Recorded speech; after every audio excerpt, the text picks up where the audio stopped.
fathers got it right. The founding fathers got it right when they said, we hold these truths to be self-evident, that all men and women are created equal, Right there. that they are endowed by their Creator with certain unalienable rights, that among these are life, liberty, and the pursuit of happiness. I was doing my radio show one night. A young man called up, Mr. Cain. Yes, sir. I'm frustrated. I said, what are you frustrated about? I'm frustrated about the direction of America, and I don't know what to do. I said, well, you're like millions of other people that are frustrated with the direction of America. Here's one thing that you can do. I said, are you a registered voter? Yes. Do you vote in all of the elections? Yes. Now, do you have a copy of the Declaration of Independence? He said, yes, sir. I said, go get it. He went and got it, came back on the phone. I said, now flip to the part where it talks about the pursuit of happiness. I heard him flipping the pages. He said, I found it. I said, when you get to the part about life, liberty, and the pursuit of happiness, here's what you can do. Keep reading where it says, when any form of government becomes destructive of those ideals, it is the right of the people to alter or abolish it. We've got some altering and some abolishing to do this year and in November 2012. Alter and abolish. Because the pursuit of happiness is under attack. That thing that we call the American dream is under attack. It's under attack by too much legislation forced down our throats. It's under attack by too much regulation forced down our throats through the back door. And it's under attack because of too much taxation. America has become a nation of crises. America has become a nation of crises. It didn't all happen overnight, but it accelerated in the last 3.5 years. We have an economic crisis. We've got an energy crisis. We've got a spending crisis. We've got an illegal immigration crisis. We've got a moral crisis, and the biggest crisis we have is a severe deficiency of leadership in the White House, which is what we've got to change in November of 2012. Here's the good news. We can fix this stuff. Every crisis we have is fixable, but only if we have the right people there to lead the fix. This is why I'm here helping and supporting Scott Rigell for United States Congress again. Again. Here's how we fix stuff. We got to have more people like Scott in Congress. Back in 2004, when I ran for the United States Senate, one of the first people that I talked with was former Representative J.C. Watts out of Oklahoma. I said, J.C., what am I getting myself into? What am I going to find when I get to Washington, D.C.? He says, well, you're going to find that 15% of the people that are there for the right reasons. I said, is that all? I said, well, what about the other 85%? He says, well, the other 85%, half of them are there to send a little money home, pass out some pork, and get reelected. I said, well, what about the rest of them? He said, the rest of them are there, and they're just happy to be there. And they are there for the wrong reasons. We don't have enough Scott Rigells in Washington, D.C. We've got to have more like that in Washington, D.C. The way we win, folks, and we can't win. The mainstream media wants you to believe that we can't win. Oh, yes, we can. We can win. Three things. Stay informed. Stay informed. Know what's going on. Because stupid people are ruining America, and we got to outvote the stupid people. We got to outvote them, which means we got to outwork them. We got to outsmart them. Secondly, stay involved. If you stay home, Obama wins.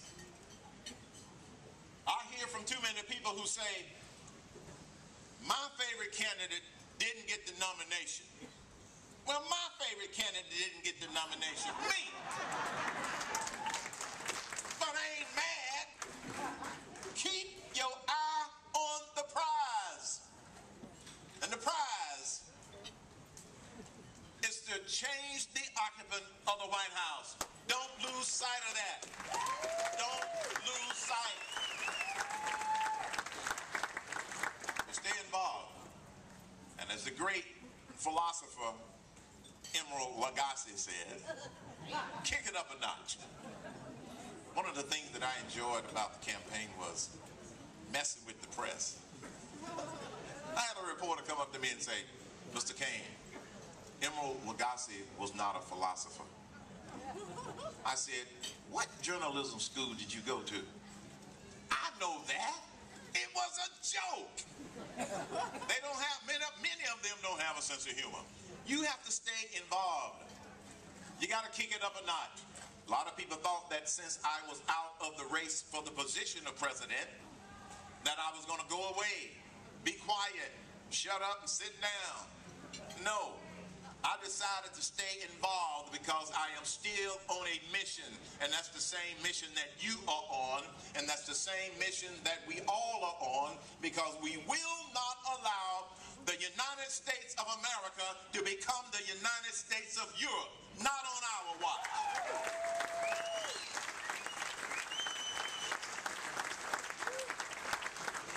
Stay involved.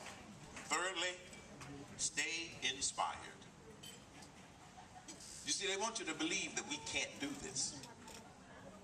They want you to believe that money is going to buy a second term for Barack Obama. No, it's not. We don't have to convert all of the people that have their thinking messed up about America. All we have to do is save the savable. Just save enough of them to come on over to our side, and we win. So you got to stay inspired. There are a lot of things that inspire me. I could give you 9 reasons. But I only have time for 4. 4 of the reasons that inspire me. Selena, Preston, Ryan, and Jason, my 4 grandkids, because it's not about us. It is not about us. Many people have heard the statement that this is going to be the most important election of our lifetime. It is. Many people have heard that before. It was. But this one really is going to be the most important election of our lifetime and in the history of the United States of America. Because if you go back in history and you look at all great nations,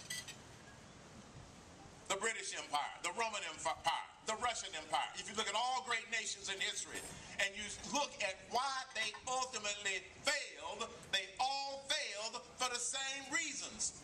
Too much government and arrogant leadership. Does that sound familiar?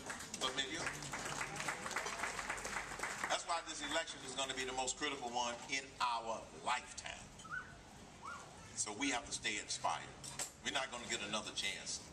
If we lose this one, folks, it's going to take decades to get this nation back on track. So let's get Scott back to Congress and elect some more people like that.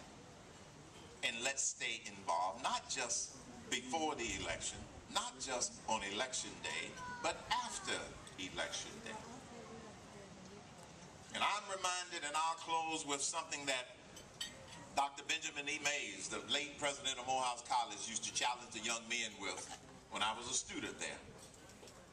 He used to remind us just how fragile and short life is.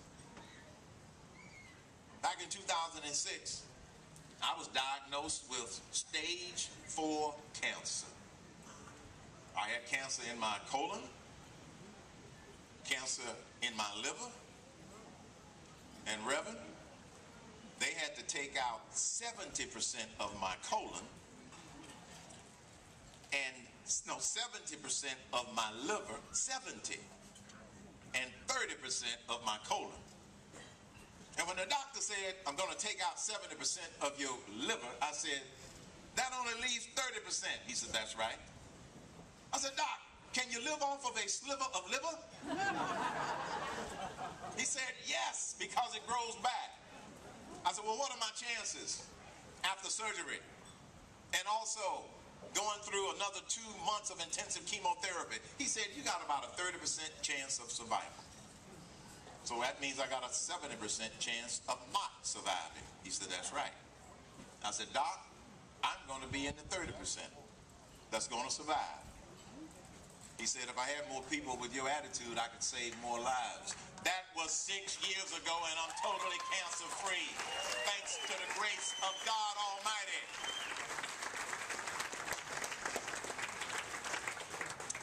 So the question that I had to ask myself, along with my wife for 44 years, why did God keep me here? It wasn't to retire. It wasn't to win the presidency. But maybe it was to help unseat a president. I don't know. This is why I'm still out here. We all can make a difference. We all can make a difference. And Dr. Mays used to remind us that we don't have forever to make that difference, which is why I'm so happy that you're here today. He reminded us that life is just a minute, only 60 seconds in it. Forced upon you, can't refuse it. Didn't seek it, didn't choose it. But it's up to you to use it. You must suffer. If you lose it, give an account. If you abuse it, just a tiny little minute. But our eternity is in it. The United States of America is the greatest country in the world. But it's up to us to keep it that way. One of the things that we can do in order to help keep this nation as the greatest country in the world is to continue to send people like Scott Rigell back to Washington, D.C. Ladies and gentlemen, my brother from another mother, Scott Rigell.